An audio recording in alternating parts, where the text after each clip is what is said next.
মানুষ যদি তার বয়স হায়াত বেশি করতে চায় তাহলে সদাচরণ করতে হবে জরুরি। মানুষ যদি অর্থ সম্পদ বেশি করতে চায় তাহলে পাপ থেকে বেঁচে থাকতে হবে। যুবক, তোমাকে আমি বহুদিন বলেছি এই মোবাইল তুমি আমার ব্যবহার করিও না। ছোট মোবাইল ব্যবহার করো যাতে ল্যাংটা মেয়ে দেখা যায় না। জাতি ধ্বংস হলো ল্যাংটা মেয়েকে দেখে, মহিলারাও ধ্বংস হলো নগ্ন মেয়েকে দেখে। অতএব পরকাল হারায়েন না এইভাবে গোপন পাপ করে।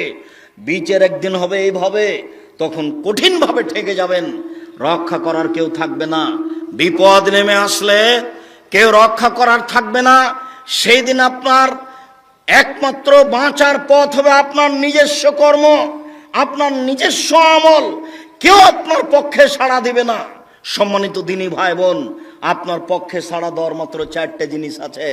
1, কোরআন তেলাওয়াত। 2, তাসবিহ তাহলিল জিকির আজকার। 3, সিয়াম রোজা। 4, কালো পাথরে চুমা দেওয়া, বৈধ টাকায় হজ করা, আবার রাসূলের পদ্ধতিতে।